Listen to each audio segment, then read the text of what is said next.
छोड़ के निकलना पड़े, पर रहे ध्यान तुम्हारे चरणों में।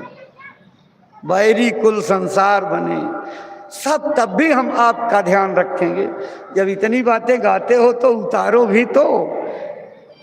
अब जब विपत्ति का पहाड़ टूटने लगे तो बस गुरु जी कुछ नहीं है, गुरु जी में कोई शक्ति नहीं है। कितने लोग फोन करते हैं तुम्हारी भैंस क्यों मर गई अगर हमने नाम दान लिया था तो। अब उनको कैसे समझाया जाए। हमारे घर बच्चा पैदा हुआ और 15 दिन जिंदा रहा। हम गुरु महाराज के यहाँ आते जाते हैं तो हमारा बच्चा क्यों मर गया, इसका सवाल का जवाब दीजिए। अरे भाई, महात्मा आपकी कर्म को खत्म करने नहीं आते। जिस दिन महात्मा आपके कर्म को खत्म कर देंगे, उस कर्म के बदौलत तो ये शरीर मिली हुई है, प्रारब्ध कर्म खत्म हो जाएगा तो शरीर ही खत्म हो जाएगी।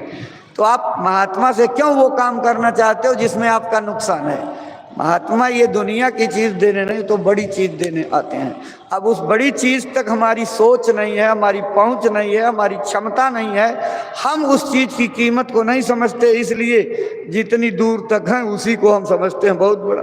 गुरु महाराज सुनाते थे, एक जो है कुएं में मेढक रहता था। एक मानसरोवर का मराल यानी हंस आकर के उसकी लेलारी पर बैठ गया, नीचे देखने लगा। उसने देखा बड़ा विचित्र जानवर है, इतनी बड़ी पक्षी तो आज तक हमने देखे नहीं। तो उसने कहा अरे भाई कहाँ से आना हुआ। कहा अरे भाई हम तो मानसरोवर से आ रहे। अच्छा, मानसरोवर कितना बड़ा है। अरे कहा भाई बहुत बड़ा है। तो मेढक ने कहा अच्छा रुको अभी बताता हूँ। उसी कुएं में एक बार छलांग लगाई और 2-4 कदम दूर जा कर के गिरा। तो कहा इतना बड़ा है क्या। कहा नहीं भाई इतना बड़ा क्या बताऊं, उसकी महिमा बहुत बड़ी है, नहीं कह सकता। तो मेढक गुस्सा गया, उसने कहा अच्छा इससे बड़ा। तो उसने उठाई और 1 छलांग 2 छलांग 3 छलांग 4 छलांग लगाई। कहा अब इससे बड़ा तो नहीं हो सकता। कहें भाई कैसे समझाऊं, मानसरोवर बड़ा होता है। कहा अच्छा अब चलो मैं आपको दिखाता हूँ, इससे बड़ा तो हो ही नहीं सकता। उसने छलांग लगाते उसी कुएं में 3-4 चक्कर लगाए। कहा भाई अब तो नहीं बड़ा है। कहें कूप मंडूक महाराज मैं क्या बताऊं, कितना विस्तार मानसरोवर का। तो आप जिससे नापना चाहते हो उससे तो नहीं नपेगा। हम सत्संग के दायरे में रह करके इस दुनिया के दायरे का पैमाना बना करके जो गुरु की शक्ति और समर्थता को नापना चाहते हैं, बेईमानी हो जाएगी, गलती हो जाएगी, दोष लग जाएगा, धोखा हो जाएगा। जिस सिद्धांत और वसूल पर भक्ति की जाती है उसी रास्ते पर चलने से आपको मंजिल मिलेगी। आप मनमर्जी से दूसरी डगर पकड़ करके चले जाओगे तो दरवाजा ही नहीं मिलेगा। डगर को बदलो मत, डगर को गुरु की मर्यादा के अनुसार बताए हुए चलो। अपनी मनमर्जी से कोई डगर मत बनाओ, डगर बनाओगे धोखा हो जाएगा। अपने मन के बातों को करने लगोगे तो मनमानी कार्रवाई हो जाएगी। कोई मन की करतूत में मत फंसो, गुरु के आदर्श को आगे रखो, उनके वसूल से चलो।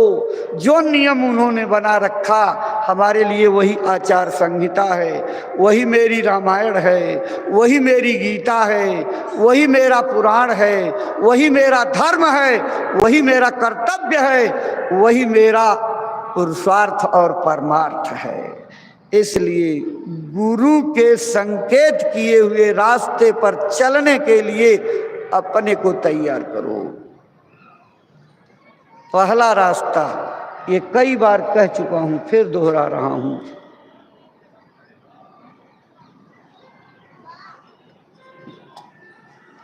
नामदान देने के पहले गुरु महाराज जी और महाराज जी भी ये कहते हैं अपनी खेती दुकान दफ्तर का काम मेहनत ईमानदारी सच्चाई से करो। ये केवल जबानी बात थोड़े है, इसकी गहराई में जाइए। आप अपने को आंकिए, क्या हम अपना काम मेहनत के साथ सच्चाई के साथ पूरी ईमानदारी के साथ करते हैं। अगर निकल जाए नहीं तो समझ लीजिए परमार्थ भी बनेगा नहीं। जिस दिन आपके इन प्रश्नों का